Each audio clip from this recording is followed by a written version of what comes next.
प्यारे साथियों नमस्कार। स्वागत है आप सभी को हमारे इस YouTube चैनल संध्या साइंस क्लासेस पर।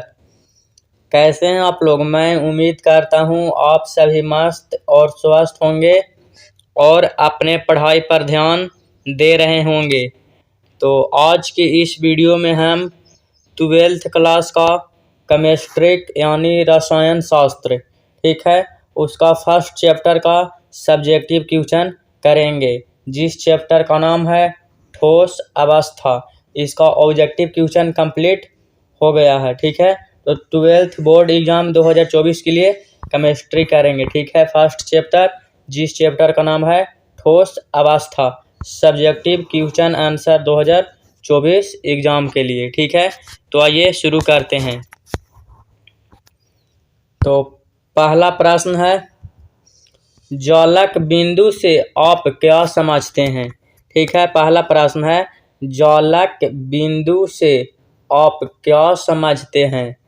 इसका उत्तर हो जाएगा, प्रत्येक ज्वालक बिंदु एक अवयवी कण, एक परमाणु, एक अणु या एक आयन को निरूपित करता है, ठीक है।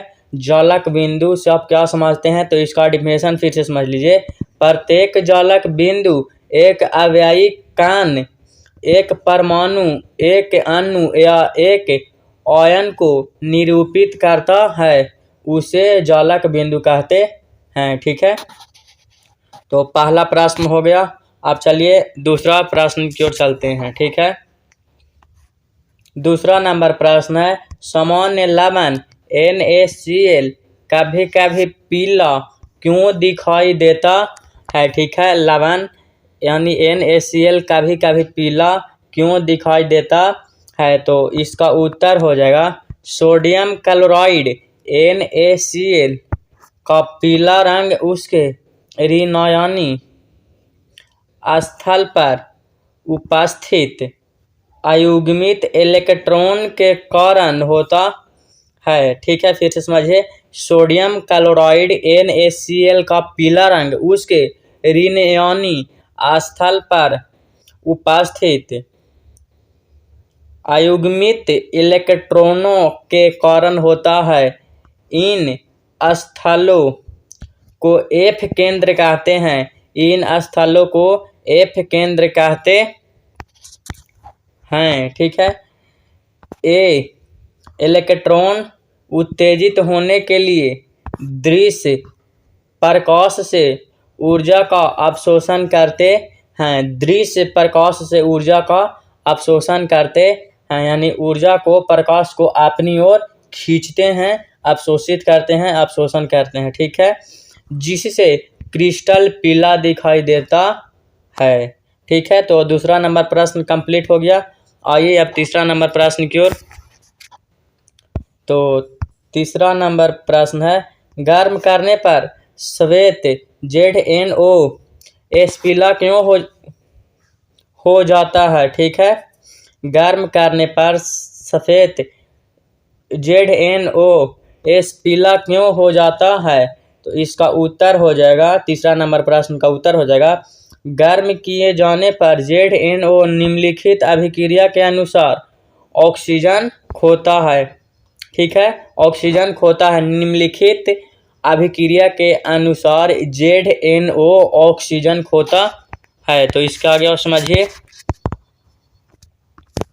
ठीक है। ZnO गर्म होकर क्या निकाला? Zn² plus half O2 plus 2E, ठीक है। Zn² प्लस आयन तथा इलेक्ट्रॉन अंतराकाशी स्थानों में चले जाते हैं। Zn² आयन तथा इलेक्ट्रॉन अंतराकाशी स्थानों में चले जाते हैं तथा F केंद्र बन जाते हैं, जिसके कारण ZnO पीला हो जाता है। तो तीसरा नंबर प्रश्न का उत्तर हो गया। अब चलिए चौथा नंबर प्रश्न की ओर बढ़ते हैं। तो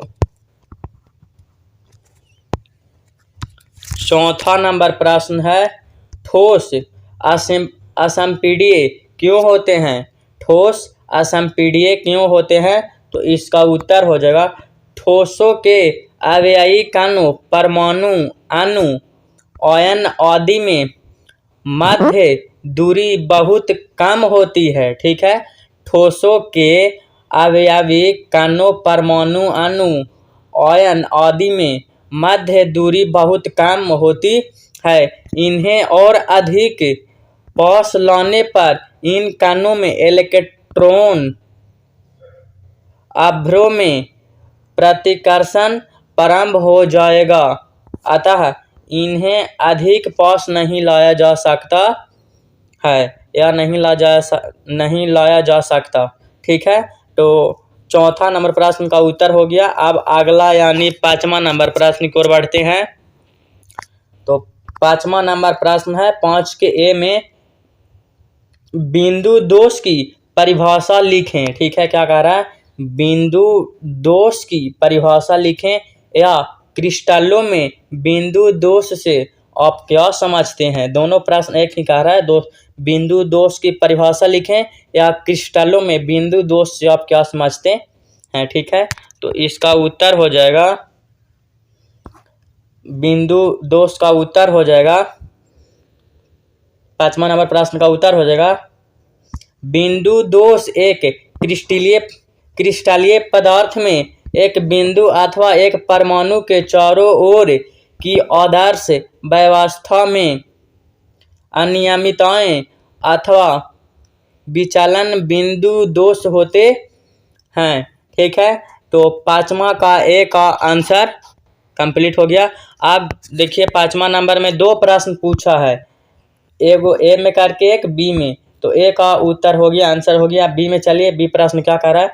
क्रिस्टलीय दोषों से फ्रेंकल दोष क्यों होता है?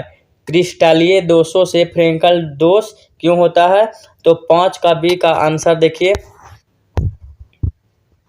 5 का बी का उत्तर हो जाएगा लघुतर आयन साधारणतः धनायन को अपने वास्तविक स्थान से स्थापित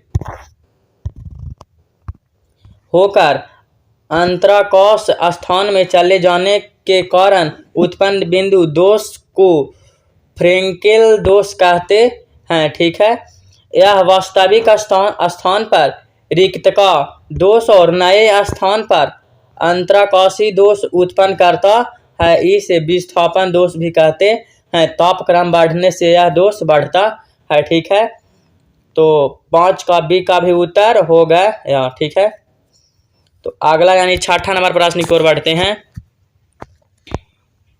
अगला यानी 6ठा नंबर प्रश्न है ठोस ए। 6ठा नंबर प्रश्न है ठोस ए अधिक कठोर तथा ठोस एवं गलित दोनों अवस्थाओं में विद्युत रोधी है और अन्यत्र उच्च ताप पर पिघलता है। यह किस प्रकार का दोष ठोस है? ठीक है, यह किस प्रकार का ठोस है? तो इसका उत्तर हो जाएगा सह संयोजक नेटवर्क ठोस जैसे हीरा। ठीक है, यह किस प्रकार का ठोस हो जाएगा? तो सह संयोजक नेटवर्क ठोस हो जाएगा, जैसे एग्जाम्पल के लिए हीरा हो गया। तो 6ठा नंबर प्रश्न का उत्तर हो गया। अगला यानी 7वां नंबर प्रश्न की ओर बढ़ते हैं। ठीक है, तो 7वां नंबर प्रश्न है आयनिक ठोस गलित अवस्था में विद्युत चालक होते हैं परंतु ठोस अवस्था में नहीं, व्याख्या कीजिए। प्रश्न कह रहा है आयनिक ठोस गलित अवस्था में विद्युत चालक होते हैं परंतु ठोस अवस्था में नहीं। ठीक है, इसको व्याख्या करें कि ठोस अवस्था में क्यों नहीं होती है। तो इसका उत्तर हो जाएगा यानी 7वां नंबर प्रश्न का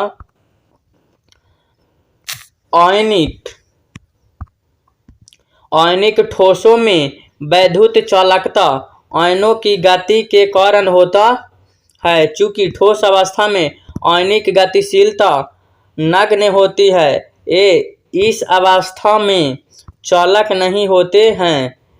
गलाने पर उपस्थित आयनों में कुछ गतिशीलता आ जाती है, अतः आयनिक ठोस गलित अवस्था में चालक बन जाते हैं। ठीक है, तो 7वां नंबर प्रश्न का उत्तर हो गया। अब चलिए 8वां नंबर प्रश्न की ओर बढ़ते हैं। 8वां नंबर प्रश्न कह रहा है, एक क्रिस्टल में एफ केंद्र क्या है? एक क्रिस्टल में एफ केंद्र क्या है? तो इसका उत्तर हो जाएगा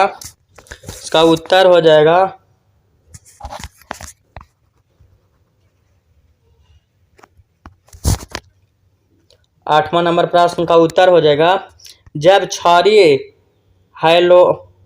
हैलाइड को क्षारीय धातु वाष्प के वायुमंडल में गर्म किया जाते हैं तो हैलाइड ऋणायन धातु की सतह पर आकर क्षारीय धातुओं उत्तर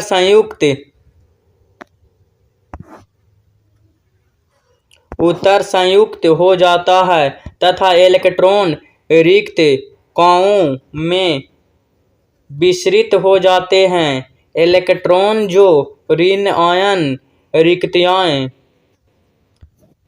को घोरते हैं एफ केंद्र कहा जाता है। यानी एफ केंद्र का डिफिनेशन कहा जा रहा था, तो इतना एफ केंद्र का डिफिनेशन हो गया।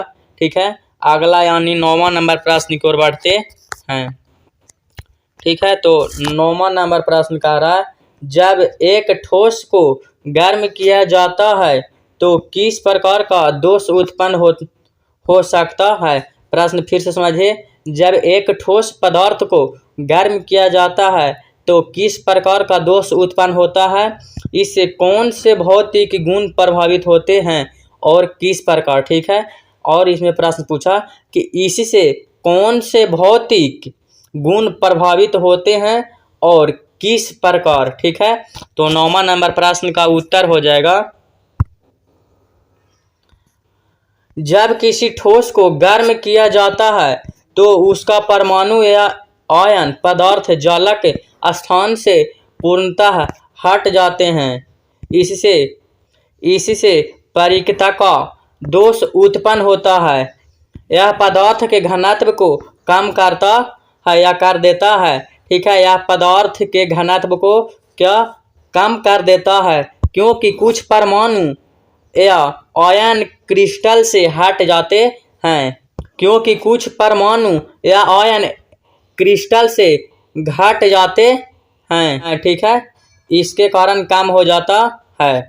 अगला यानी 10वां नंबर प्रश्न है, एक ठोस दो तत्व P एवं Q से बना है। Q में सभी परमाणु CCP में है, जबकि P में सभी परमाणु टेट्राहेड्रल स्थान पर स्थित है। उस यौगिक का संरचना सूत्र क्या होगा?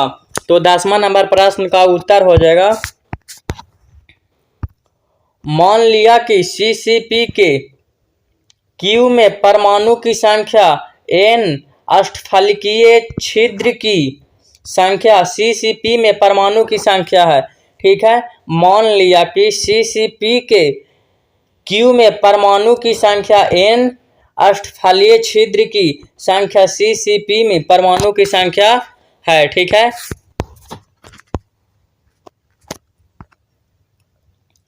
परमाणु की संख्या है, अतः ऑक्टाहेड्रल वाइड्स की संख्या n सभी ऑक्टावाइड्स के द्वारा ग्रहण किया जाता है। अतः यौगिक में परमाणु की संख्या 2n। अतः यौगिक का मूल सूत्र PQ बराबर P2Q होगा। ठीक है, तो अगला यानी 11वां नंबर प्रश्न है। 11वां नंबर प्रश्न है, ठोसों का आयतन निश्चित क्यों होता है? ठीक है, ठोसों का आयतन निश्चित क्यों होता है? तो इसका उत्तर हो जाएगा, ठोसों में इनके अवयवी कणों का निश्चित स्थान होता है और इनके स्वतंत्र गति नहीं होती है। ठोसों की कठोरता होता है और ये असंपीड्य होता है। इससे ठोसों का आयतन निश्चित होता है। ठोस के बारे में पूछ रहा है कि ठोसों का आयतन निश्चित क्यों होता है। तो ठोस जो है कठोर होता है सबसे पहले, ठीक है। सेकंड में ठोस स्वतंत्र होता है। थर्ड में ठोस असंपीड्य होता है, इसके कारण इसका आयतन निश्चित होता है, ठीक है। 11वां प्रश्न हो गया। अब चलिए 12वां नंबर प्रश्न की ओर।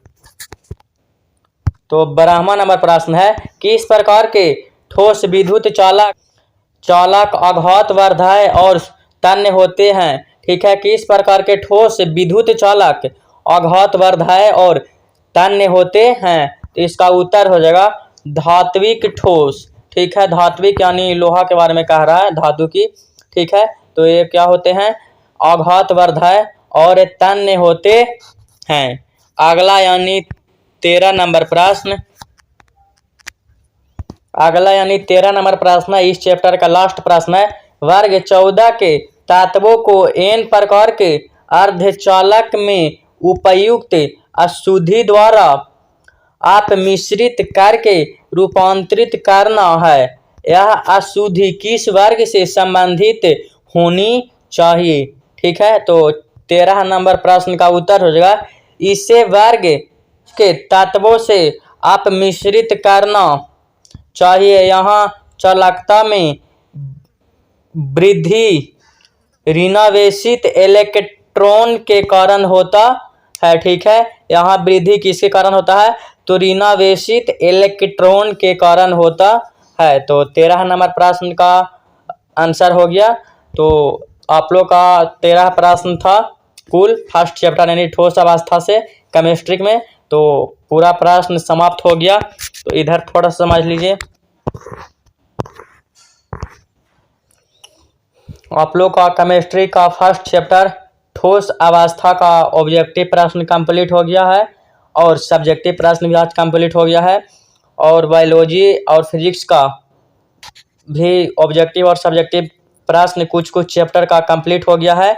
तो उसे आप देखना चाहते हैं तो वीडियो का लिंक डिस्क्रिप्शन में दिया गया है। सभी विषयों का प्लेलिस्ट बना दिया गया है, आप आसानी से देख सकते हैं, ठीक है। हमारे चैनल पर सुबह 7 AM और शाम 7 PM पर लाइव क्लासेस होती है, सुबह और शाम दोनों, 7 AM में और 7 PM में, ठीक है। तो हमारे चैनल पर लाइव क्लासेस होती है 12th बोर्ड एग्ज़ाम 2024 के लिए, साइंस स्ट्रीम के सभी विद्यार्थियों के लिए, ठीक है। संपूर्ण तैयारी के लिए हमारे चैनल से ज़रूर जुड़े और बेहतर रिजल्ट लाने के लिए हमारे चैनल से भी जुड़ सकते हैं, ठीक है। तो आज तक बस इतना ही। वीडियो पसंद आई होगी तो लाइक, हमारे चैनल पर नए होंगे तो सब्सक्राइब और अपने दोस्तों में शेयर करना ना भूलें, ठीक है। और जिस विषय में आपका दिक्कत है हमारे चैनल को चेकआउट कर सकते हैं, प्ले लिस्ट देख सकते हैं, वीडियो का डिस्क्रिप्शन में दिया गया है सभी विषयों का प्ले लिस्ट का लिंक, उससे आप वहां से जा कर के देख सकते हैं। तो आज तक बस इतना ही। तब तक के लिए धन्यवाद, नमस्कार।